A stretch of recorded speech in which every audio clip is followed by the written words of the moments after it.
Сайн манайхаа дараагийнхаа бичлэгээр уулзаж байна. Энэ удаагийнхаа бичлэгээр Эслайн цувралын 500 дугаар анги буюу төгсгөлийн ангиудыг нэрж өгөхөд бэлэн болсон байна. Тэгээ бичлэгэргүй орохоос өмнө киногоо бүтнээр нь хаанаас үзэх үү гэж асуудаг хүмүүстээ зориулаад гялсны гоё мэдээд болгоодгоё. Эслайн цуврал маань Skymedic-ийн Аз болон бүх кино багц, мөн дээрээс нь Go+-ийн Basic Plus, Play Plus багцд нь аль биесны нэрхтэйгээр бүх ангиуд нь орж байгаа юм лээ. Skymedic-ийн кино багцыг Skytl application эсвэл Skytl CGMN гээд вебсайтаар нь орж идэвхжүүлэх боломжтой бол Go+-ийн багцыг Go+ CGMN-ээр нэвтрэн орж идэвхжүүлэх боломжтой бөгөөд нэг гоё юм хэлэхэд Go+-ийн Basic багцыг идэвхжүүлсэн хэрэглэгчид 4 ширхэг төлбөртэй кино үнэгүй үзэх боломжтой юм байна лээ. За тэгээ эцэст нь Skymedic Go+-ийн кино багцыг идэвхжүүлээд Монгол, Холливуд, Азийн шилдэг кино зурлалуудыг хүлээн авч үзэх боломжтой бөгөөд S-Line-аас гадна саяхан дэлхийд даяар шуугуулад байсан Shogun, Alter The Walking Dead, Slow, Бацана, Зэргийн сургууль гээд зөндөө олон төрлийн шилдэг зурлалуудыг Skymedic Go+-аас хүлээн авч үзээрэй.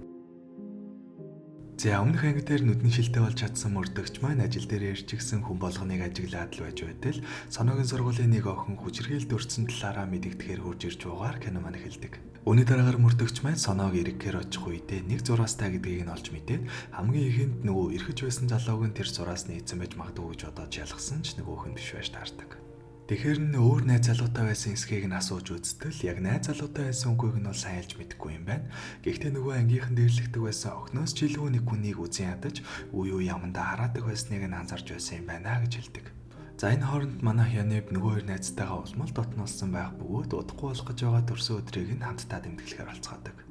Тэр тундаа нөгөө өөрт нь байнга сайн хандж байгаа ангийн дарагдаа манайч гэсэн сайн болж эхэлсэн бөгөөд санамсаргүй тааралдах үедээ хин сэтгэлээ илжилснээр манай хоёр үерхэж эхэлдэг. Харин нөгөө талд мөрдөгч маань хүчрхийлд өртсөн гих охины хэрэг дээр нь ажиллаж эхэлсэн бөгөөд нөгөө охин нь мэдүүлэг өгөх үедээ өмнө хүнтэй онтож үзээгүй байж байгаа таньдаг ахтайгаа хамт уусныхаа дараа хүчрхийлүүлсэн гэдгээ мэдсэн гэж хэлсэн ч манай хүний нүдэнд бол дөрвөн ширхэг улаан уцтай харагдаж байгаа болохоор хотлоо хэлж байгаа юм шиг санагдаад ямар тач сургууль дээр нь очиж нөгөө залуугаас нь мэдүүлэг авах оролдог.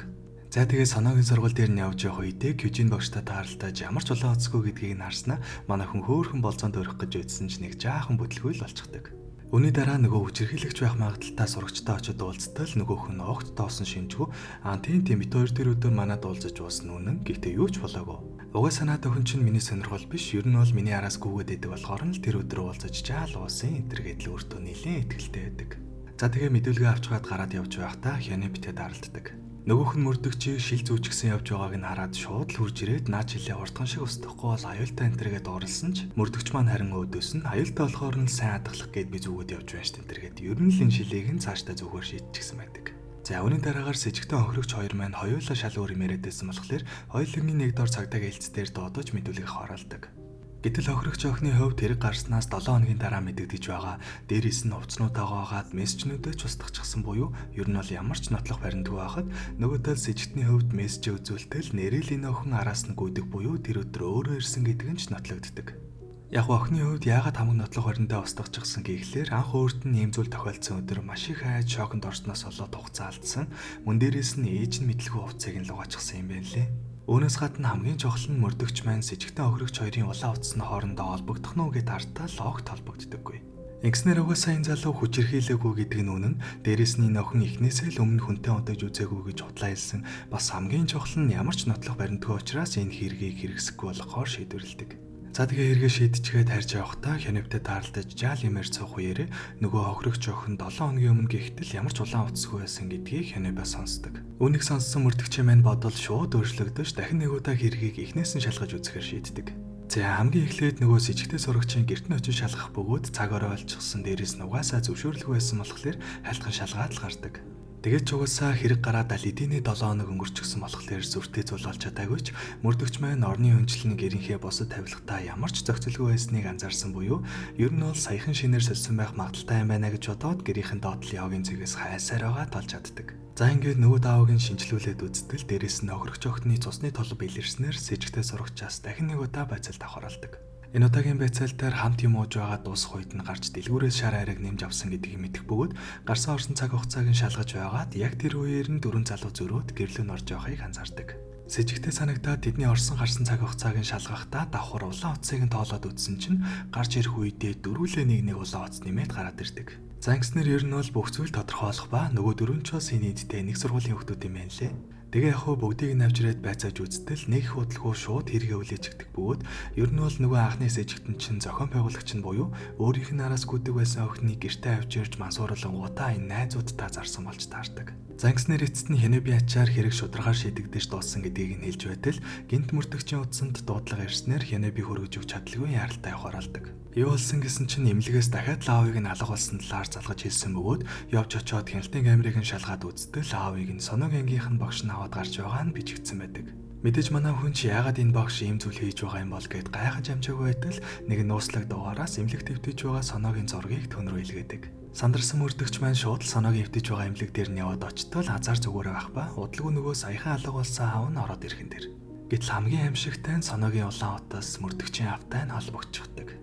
За ингэснээр багаас нь хайрлаж өсгсөн дүүг нь өөрийнх нь төрсөн аав нь хүчирхийлсэн гэдэг аимшигтай мэдээг олж мэдэж угаар 5 дугаар анги манд дуусдаг. Нууц бичлэг нь олон нийтэд ил болсноос олж сэтгэл санаагаар онж эцэст нь амиа урлах шийдвэр гаргасан эмэгтэй Гжин багш маань аврах бөгөөд явхдаа нэгэн нүдний шил үлдээгээд явж угаар 6 дугаар анги манд эхэлдэг. Ер нь бол манай хэд угаасаа энэ багшийг анхнаасаа л сэжигтэй байсан гэдгийг нь анзаарчихсан байсан шүү дээ. Тэгээд тэр нь угаасаа л үнэн болж таардаг. За үүний дараагаар зураглал солигдож одоо цаг руу шилжих бөгөөд хамгийн сүүлд мөрдөгч маань чухал дуудлага ирснээс болоод Хенеби хөргөж өгч чадлагүй замдаа үлдээгээд явсан үеэс цааш үргэлжилдэг.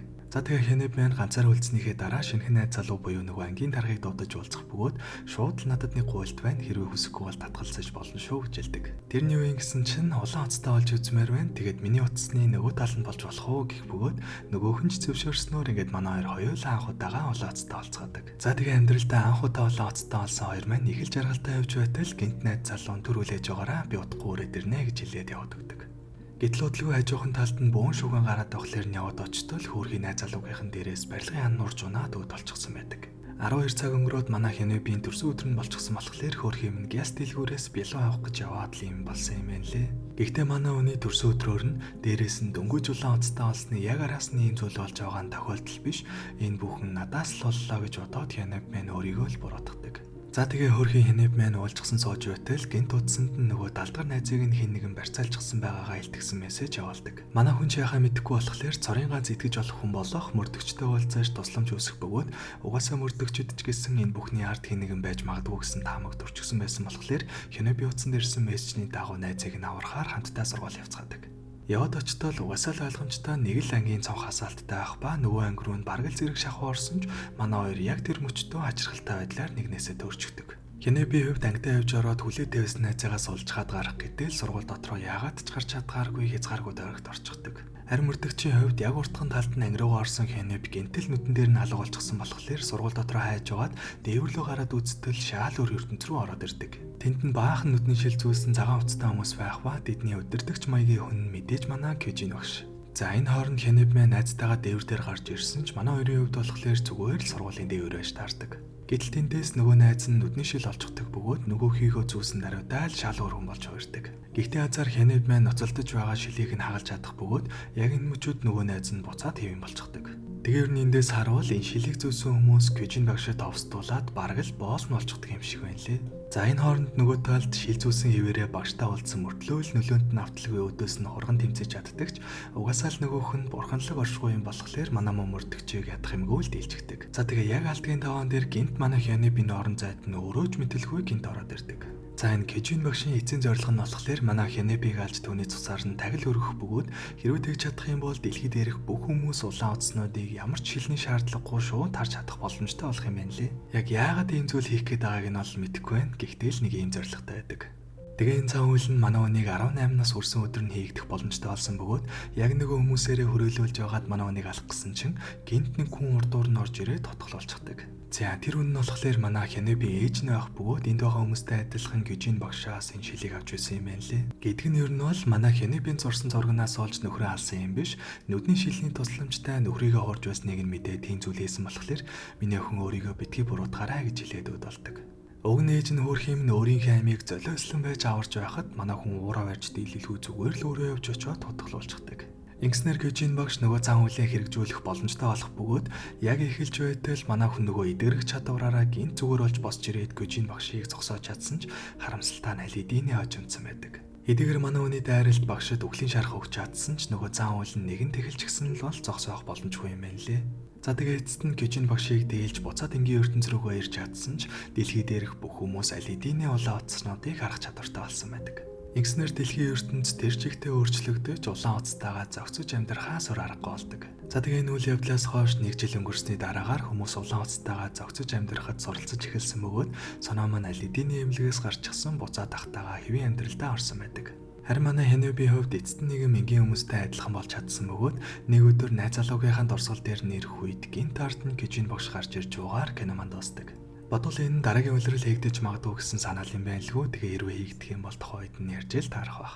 За тэгээ нэг юм сонирхолтой кино байлаа. Хэрвээ та нарт эрсдэлтэй ч гэсэн улаан утаснуудыг харах боломжтой нүдний шил гарч ирэх юм бол зүг байсан уу эсвэл үгүй юу гэдгээ комент хэсэгт үлдээгээрэй. Гиснээс нэрээ BCX Reach-ийн Season 2-ыг ярих шүү. За төрхөн хүлээж аваараа удахгүй оруулна. За тэгээ эцэст нь бичлэг таалагдсан бол дараагийн юмудаа дараарай. Дараах бичлэгээр олцтлаа. Түр баярлалаа.